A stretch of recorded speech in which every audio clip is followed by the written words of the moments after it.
खूबसूरत से जंगल में टुनटुनी चिड़िया अपनी सास टूनी और पति बंटी कबूतर के साथ रहती थी। इन दिनों टुनटुनी बहुत परेशान रह रही थी क्योंकि बहुत सालों के बाद भी टुनटुनी अभी तक माँ नहीं बन पाई। अरे देख टुनटुनी, 1 साल होने को आया लेकिन तूने अभी तक अंडे नहीं दिए।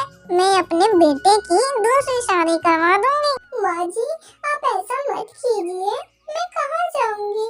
आप ऐसा मत कीजिए माँ जी। मुझे कुछ नहीं पता, मैं अपने बेटे को ज्यादा दिनों तक ऐसे नहीं रख सकती। इसी तरह टुनटुनी की सास और उसका पति बंटी कबूतर टुनटुनी को हमेशा ताने मारा करते थे। शादी के 2 साल बाद टुनटुनी 2 अंडे देती है। वो अपने अंडों को देखकर बहुत खुश हो जाती है। सुनिए जी, मैंने 2 अंडे दिए हैं।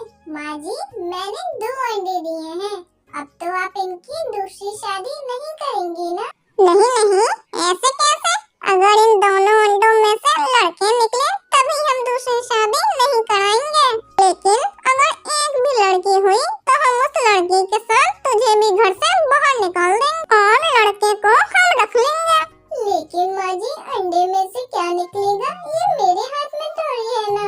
और अंडे में से लड़का निकले या लड़की, क्या फर्क पड़ता है? लड़कियाँ तो घर की लक्ष्मी होती हैं। देख टुनटुनी, हमें कुछ नहीं पता, हमें तो बस दोनों लड़के ही चाहिए। टुनटुनी उदास मन से वहाँ से निकल जाती है और अपने पति के खेत में जाकर काम करने लगती है। हे भगवान, ये मुझसे किस जन्म का बदला ले रहा है तुम? ऐसे ही धीरे धीरे समय गुजरता है और टुनटुनी के दोनों अंडों में से 2 प्यारी प्यारी बेटियां बाहर निकलती हैं। टुनटुनी, मेरे लाख मना करने के बावजूद भी तेरे अंडे से बेटियां ही निकली। अब तो इन दोनों बेटियों को लेकर निकल जा मेरे घर से। मैं अपने बेटे की दूसरी शादी करवा लूंगी। माँ जी ऐसा मत कीजिए मेरे साथ।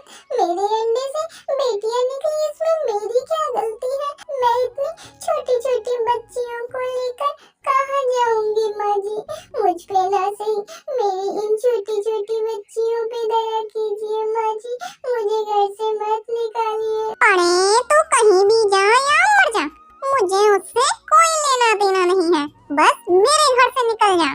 टुनटुनी अपने पति और अपनी सास के मुंह से ऐसी बातें सुनकर अपनी दोनों बच्चियों को लेकर वहाँ से निकल जाती हैं। अरे टुनटुनी, इतनी छोटी छोटी बच्चियों को लेकर तुम कहाँ जा रही हो? टुनटुनी लूसी कबूतरी को सारी बात बताती है। ये तो बहुत बुरा हुआ टुनटुनी तुम्हारे साथ, लेकिन मेरे पास तुम्हारे लिए एक काम है। उससे तुम मेरे घर के पास वाले घोंसले में भी रह सकती हो और मेरे खेतों का ख्याल भी रख सकती हो। मैं तुम्हें तुम्हारी तनख्वाह और खाने के लिए खाना भी दिया करूँ। आपका बहुत बहुत धन्यवाद लूसी बहन, जो ऐसे वक्त में आपने मेरी मदद की। मुझे इसकी बहुत जरूरत थी। फिर लूसी टुनटुनी को अपने घर ले जाती है। ऐसे ही कुछ दिन बीत जाते हैं और फिर एक दिन टुनटुनी के पति बंटी कबूतर की शराब की लत की वजह से मौत हो जाती है।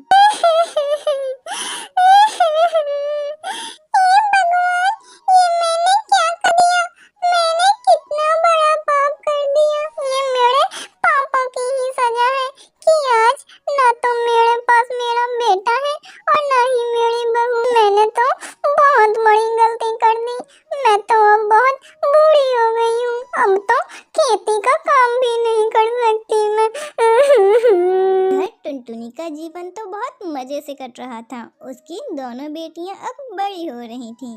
मम्मा, हमें भी अपने साथ खेत पर ले चलो ना, हमें घर पर बहुत बोर होता है। हाँ मम्मा, हम खेती करना सीखेंगे। हाँ बेटा, मुझे भी तुम दोनों को खेती का काम सिखाना है। फिर टुनटुनी अपनी दोनों बेटियों को खेती का काम सिखाती है। एक दिन जब टुनटुनी अपनी सहेली के घर से वापस लौट रही थी तो उसे उसकी सास कुछ सब्जियां बेचते हुए दिखाई देती है। टुनटुनी अपनी सास के पास जाती है। अरे माँ जी, ये आप क्या कर रही हैं? और बंटी जी कहाँ गए?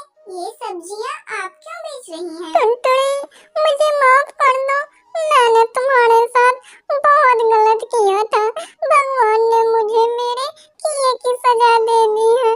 बंटी शराब पी पी कर मर गया और मुझे अकेला छोड़ गया।